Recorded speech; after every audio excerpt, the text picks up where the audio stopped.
Hi there, welcome back. It is Module 2 of Insights and Optimization, course number 5 in the Digital Marketing Certificate, and I am your host, Kelly Duty, founder of the Social School. Thrilled to be leading you through this.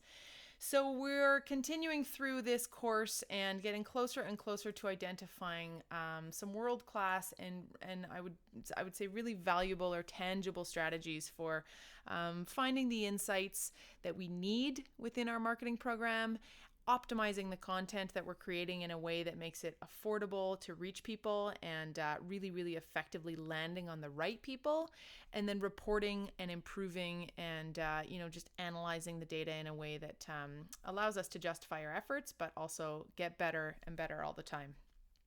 So we've already covered the modeling, the very important step 1, which so many of us breeze right over top of when we're looking straight to our insights and reports, and we don't even know what it is we're aiming for. It sounds pretty basic, but if ever there was an industry that didn't necessarily force us to sit down and write business goals and objectives because it's moving at the speed of light and we all feel the need to just dive right in and give it a try without knowing where we're going, I would argue that it's digital marketing.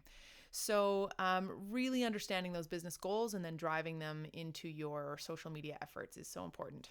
So benchmarking and testing, here we go. Looking at the existing performance of everything we're doing, both paid and organic, and then marking it across 1 month to the next, 1 year to the next, but truly being able to evaluate it properly.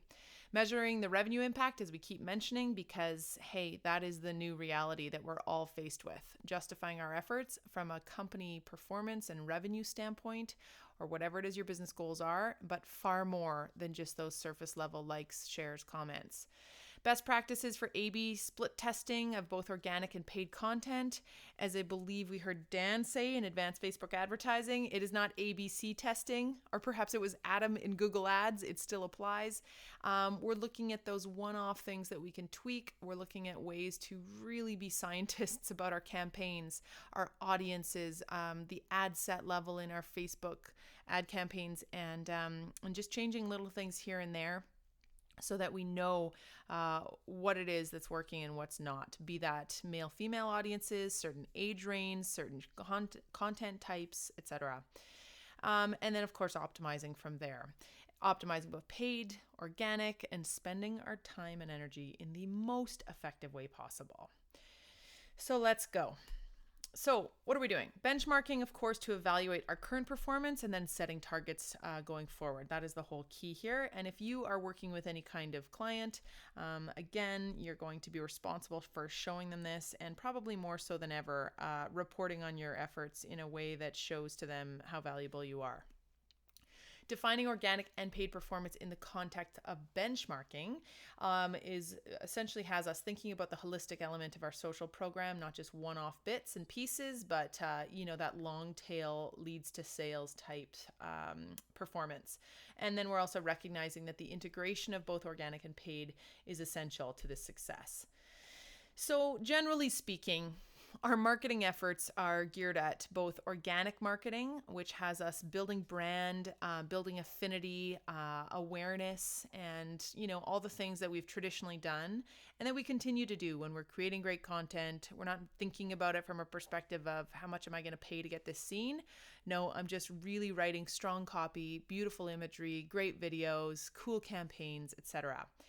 And then the paid side, of course, which we're speaking more and more to going forward, but also in this particular certificate program, is both geared at intent. So creating the intent to buy, or that sort of the conversation around it. And then, of course, further to that, the return on our ad spend. So making sure that that's working. The general purpose of benchmarking, measuring our marketing efforts, of course. Number 1, tracking the performance of social and digital. Number 2, identifying the audience that we're aiming for and then evaluating our presence among them and seeing if it's improving over time. 3, getting quick insights with overview pages that are built into so many of our platforms today. It's a world where we've got to be able to see how they're doing, and social platforms know this. As we mentioned in digital strategy, course number 1, look no further than Instagram business profiles and how rudimentary the business analytics have been on those pages and profiles, essentially viewable from your mobile device only, and very, very short and sweet, which we'll look at. And they're getting better all the time. Why? Because we're spending money on those platforms. So you better believe I want all the insights on my audience and its engagement and conversation and conversions that I can possibly have. And that is where the power lies in these platforms, because they can provide insights that traditional media can't.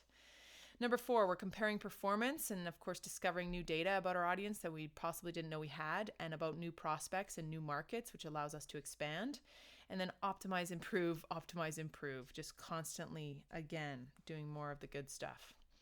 So as we said earlier, it's a multifaceted approach. We're getting down to the dollars and cents to determine how social meets those business objectives and bottom line sales, and then how we're advancing our measurement efforts from content to marketing to a business impact. Think of it like a funnel where the baseline stuff that we've been doing to date is probably content measurement, hence the vanity metrics of likes, comments, shares, etc., to marketing efforts to now show, okay, this is actually working. It's tying into my e-newsletters, tying into my video strategy. We're running influencer campaigns.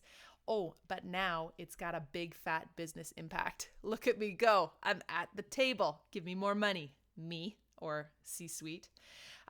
So in essentially just mapping it out there further, the content impact, measuring just essentially our posts, our campaigns, our art, the marketing impact a little bit deeper, and starting to measure the science behind it, the data that we're talking about, these objectives, and then again, the business impact, being able to say, yo, I'm integral. I am revenue. So we're often required to make some assumptions as we do this, especially if you're not e-commerce, which so many of us aren't. You're a retailer, you're B2B, you're offline sales, you're a restaurant. Your goal is to get people in your door, and then of course increase their visit value or their lifetime spend, etc. But if we can, we need to think about a value, attach a value to those things, to that meeting that's booked, a phone call made, a restaurant visit, whatever it is. And from there, we can create a path from everything we're doing online to the offline, and then thinking about attaching a dollar value to it that we can then, set up as a goal in Google Analytics if we really want to get right down to it. Those goals and conversions that we keep mentioning that allow us to say, this exact social post was worth that value of sale. Pretty powerful stuff. So a little 12-month sample analysis of an ROI performance for organization X, let's say. So on the left, we have it there: content impact, marketing impact, and business impact. This is just to give you an idea of what your ROI analysis might look like. So, if we start with awareness, that top of funnel, entry level cold lead stuff, then we get towards the conversation and conversion bottom of funnel stuff in the middle, and then what that ROI is, or it's very hypothetical here, but what it could be for you if you had to create a little matrix like this. You could do this monthly, you could do it annually. I would consider this a high level total summary of what you're doing, that you're going to pull from all the reports that we're going to look at today, or all the insights, and then you're going to come up with this really smart summary page. So some of the things that might be in the content impact, right top of funnel: average impressions per year, target growth and reach, maybe number of pages globally that you've got. This sample retailer has a number of locations. And then the bottom, so you've grown those retailers, you've got an average value for each of those visits of your customers there at higher years before they purchase, maybe that's come down, etc. ROI, great. Here's what we spent on our social ads. Here's the cost per engagement, cost per quality traffic. There are marketers out there that maybe you're among them that can pull this kind of data and nail it down to this. And this is where data science is, as we said, such a hot commodity right now, because businesses want to know this kind of information. Not just what does it cost to have a new lead, but all the other elements of that too. Marketing impact, perhaps a 10% improvement to global social media reach, greater brand awareness. How are you measuring those things? That's up to you, but there's ways that you can do so. And maybe on the bottom of funnel stuff, it's retainment and that loyalty piece. So retaining 5 customers per retailer with a better customer experience. And maybe that's an improvement from the year over year. And then finally, ROI, just a straight up improvement on your social media content effectiveness, driving down the costs of it, and of course, driving up the click-throughs and conversions. On a business impact, this is where the money comes in: brand awareness, additional sales revenue, savings on social ad spend. If you can prove facts and figures like that, you're valuable, yo. So what are we doing? We're measuring the revenue impact truly of our social and digital efforts in a way we've never done before. 5 steps to do so.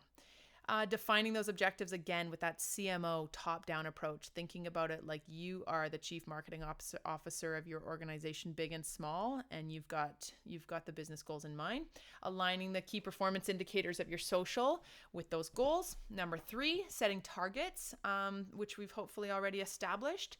4, prioritizing your social media funnel buckets. So can't say enough about this here, but essentially these are the touch points that you are employing across all your channels: social, digital, physical, etc., that allow people to be in that kind of top of funnel space with you for awareness and affinity and conversation, and then you're moving them through towards the conversion. But what are those tactics you're employing? What do you actively have going? Is it just a Facebook page, or is it 17 pieces of the marketing mix that all lead people down towards that conversion and customer? And then, of course, assigning values, if we can, to those goals. So number 1, defining the business objectives, going a little deeper here. So common core business objectives, of course, revenue and lead generation, but perhaps it's also reducing the cost and increasing efficiencies within your business, improving customer experience. Obviously, we can't hit home enough how much this matters today. People have extremely high expectations. I read a stat recently that said that the average Facebook user, online social media user expects that a customer service inquiry will be answered online within 1 hour. That's their expectation.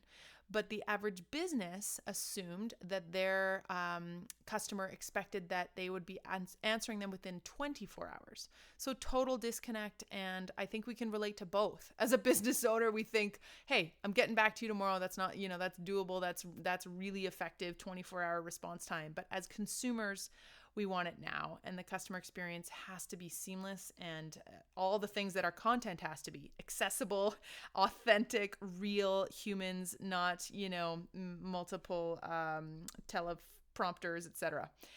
Not teleprompters, you know what I mean. The telephone system where you can't actually find a human being. Maybe it's managing risk, protecting your brand, it's reputation management, better PR, better overall persona and view based on who you are and what you're doing. And perhaps just a straight up improving your competitive position online, offline, whatever that is. A couple of sample revenue channels, since we have to identify what those are and then start assigning a value to them. Maybe it's direct sales and then non-direct sales. So within direct, it's potentially e-commerce orders that you can attribute to social. And then in your non-direct, it's the other things that matter as well: conversions, meaningful actions that aren't sales potentially. So new users, free trials, email subscriptions. What do those look like for you? What are your business objectives? Couple goals or objectives for retailer X: increase awareness for a new product line. So we're getting more specific here. Grow email distribution list, reduce the cost of customer service, monitor feedback on the new line, educate customers on organic products line or something specific within your line, increase average order value from e-commerce site. Great. All good business goals. Sample objectives. So we're now talking a little bit more overarching. Increasing brand awareness, new email subscribers, fewer customer support tickets, positive and negative feedback, both better. Positive feedback improved, less of the negative, drive traffic to the website, and then again, increased order value. So goals and objectives, all things that we know how to create, we just don't often do so.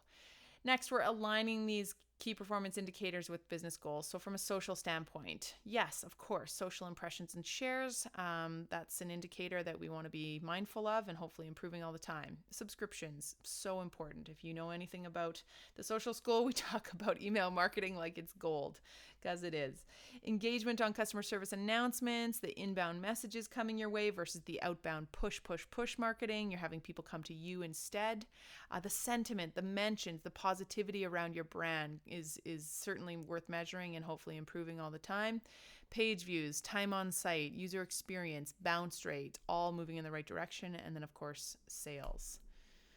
So we're setting realistic targets, absolutely, and we're doing it with the guidance from our top-down, business goals, but also our team, if we have one. We're looking at historical data, how we've performed, and how we can outperform, and not just looking at, again, follower count. We're looking at all sorts of other pieces of the puzzle. And then industry benchmarks. So, how do you absolutely stand up against your competitors, but how is it relative to who you are and the size of your company and, the size of your liabilities, overhead, and spend and staff. So making sure that it's taken into account. Next up. So what is in your bucket? What is part of your marketing mix? And we've got a little sample here from a pet retailer. So within their social funnel, but you could extend this easily to be your entire digital marketing funnel, which I would argue this kind of is. You could see it both ways. They've got their YouTube videos. Great. Really, they fall within their content pillars. They're varied, they're exciting, they're interesting. They do top 10s, they do how-tos, behind the scenes, unboxings, meet the pet, Q&As, industry expertise or whatever it is. Awesome. Very robust video channel. Ditto for their Facebook Lives. So they're doing all sorts of live broadcasts, and again, they're varied, they're interesting, and they're ticking off the boxes of all their different pillars and categories of content. Potentially, they've got e-commerce sales going on. They've got just general social feeds. On the bottom left, they've got Instagram stories happening, which are on the fly and fun and that much more real and raw. At the bottom, potentially, they're doing some contesting, some lead generation, and nurture campaigns. They've got a VIP pet membership program run through social or separately. But bottom line, here's our touch points, our main, 6, 7, 8, 9 tactics within the digital marketing mix that this company is employing. And all of these have different places and different roles truly in the sales funnel. Some might be more direct. Some might be way more kind of long tail, like Instagram stories. Are you going to win over someone with a sale and a conversion from a cute Instagram story? Probably less so than you might with, a coupon or something a little bit more direct, a call to action that's within any of those channels, obviously. But bottom line, a lot of these are awareness, affinity, and consumption, conversation type channels, and we have to dig a little deeper to see how they turn into our conversion channels. So assigning some values to the goals and of course to those elements within the mix too. So let's say that we've got our direct sales channels, and then we've got our conversion channels. And we can create a formula for each. For example, with direct sales, you're simply looking at the number of purchases times the value of those purchases, and you've got a number, not too difficult to measure. The conversion's a little bit more tricky, but let's say it's that 5% of your email subscribers convert to customers. Awesome. And the lifetime value of a customer is $100 on average for your business. And this is going to change year over year, but good to have annual benchmark data. So each new email subscriber is worth $5. So when you're creating that email campaign and it costs you $14 to land an email subscriber through that type of Facebook objective campaign, is it worth it? Well, yeah, it probably is. In the same way that I like to assign value to our Facebook ads. I know very categorically what it is we're spending on the ad and then what it needs to lead to in terms of sales. So here we go. It's your turn. Outlining the main tools and touch points within your current customer journey. So what exactly is in your social and digital funnel? From e-newsletters, Instagram, LinkedIn, live video, influencer campaigns, live events, podcasts, in-store sales, those campaigns and additional kind of opportunities. And what are the both physical aspects of that customer journey, and then what are digital?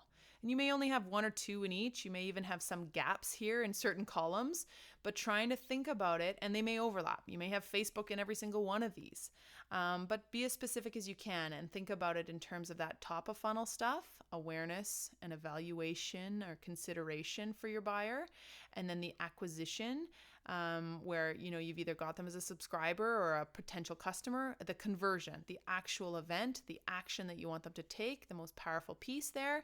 That could simply be your website. It could be your e-commerce system or perhaps your Etsy store. And then advocacy and ongoing nurturing. What are you doing there? This is where I think a lot of us fall off and we miss the boat. And as we know, the best customer is your return customer, is your most valuable customer. The cost to produce a new lead, especially in today's world, versus pleasing and maintaining and having a return customer who's loyal to you and then becomes that advocate of your business. I think most companies would argue all day long that having diehard advocates and return customers is a much better spend of time and money than always searching for new leads. Of course, we need new leads too, but okay. And then the second part of this is based on your top digital tools and touch points that you're utilizing. Hopefully, there's a few. Come up with a specific indicator, or a key performance indicator for each of those stages. So, what is it? A number of comments per post, is that a goal? A number of likes, if it's Instagram posts, for example, a number of clicks per 1,000 impressions. Hopefully you can start to look through your insights on Facebook, Instagram, Twitter, and see this kind of thing and what is a good number of clicks per 1,000 impressions.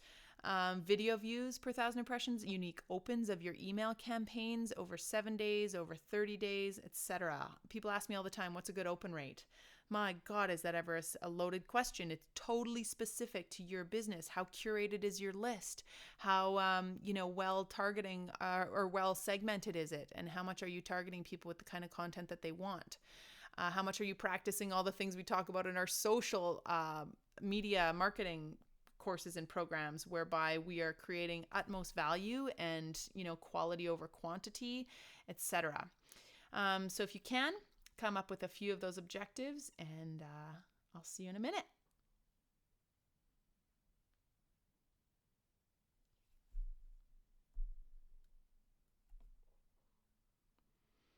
All right, welcome back.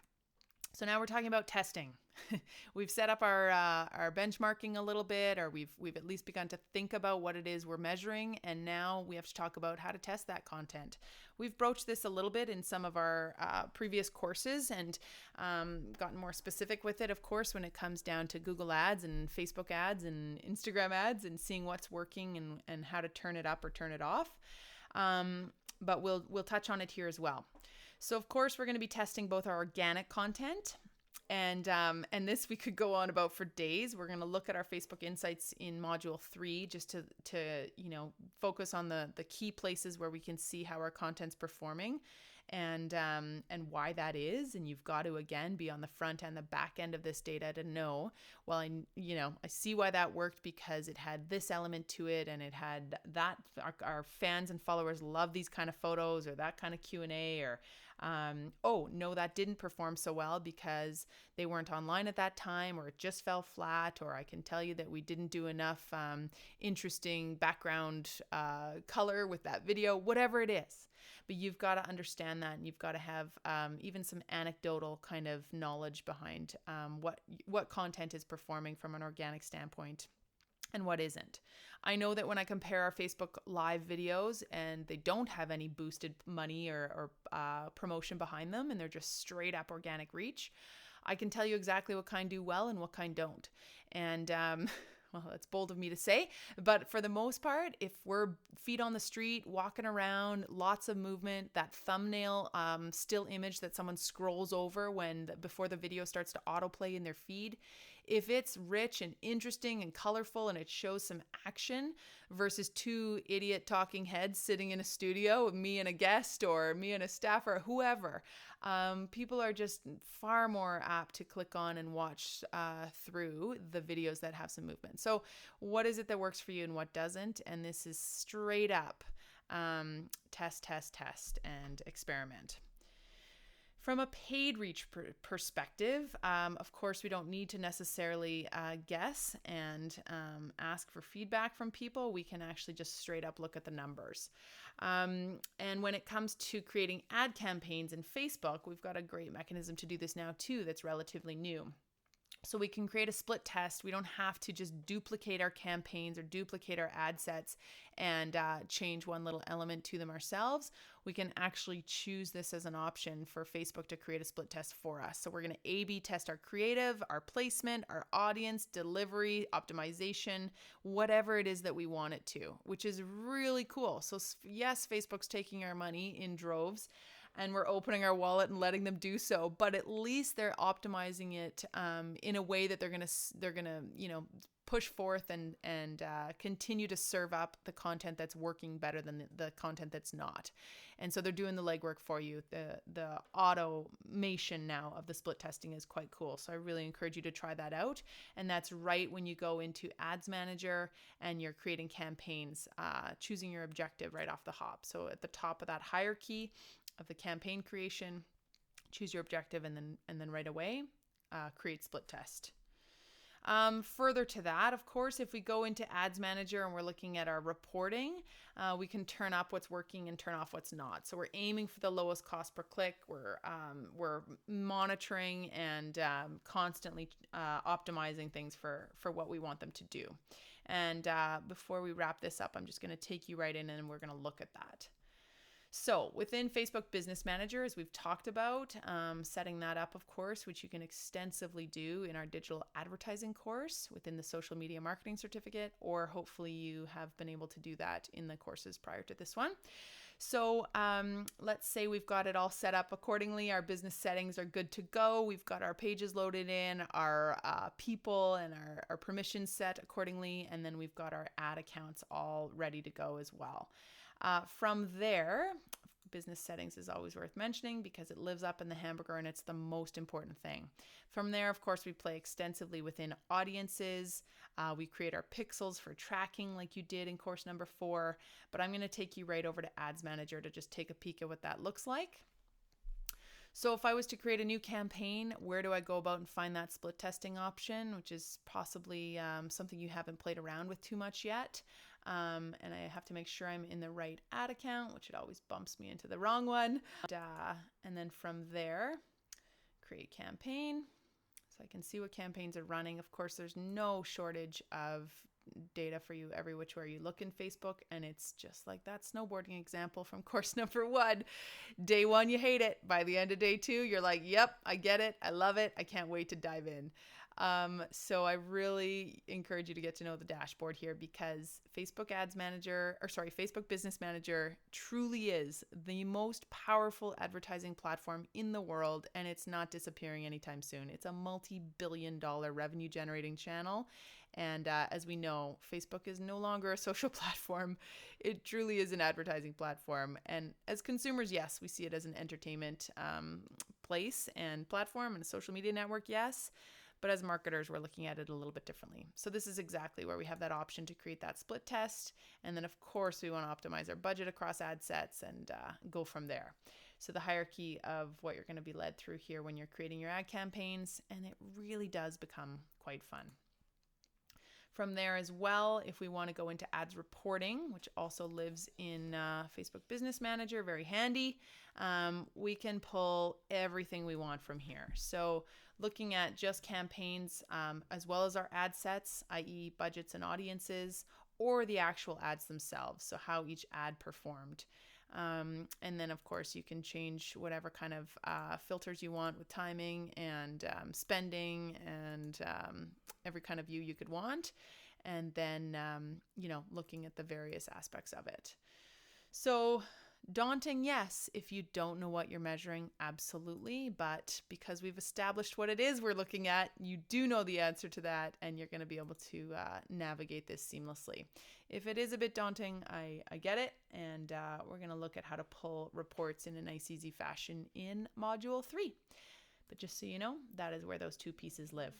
So thanks for that, and I will see you in the final home stretch of this course, and we're going to look more specifically at some additional tools, software programs, apps for measurement, and then hopefully get you off and running with creating an easy report each month or each week so that you can better, again, justify your efforts and show what a valuable piece of the ROI puzzle you are. Thanks.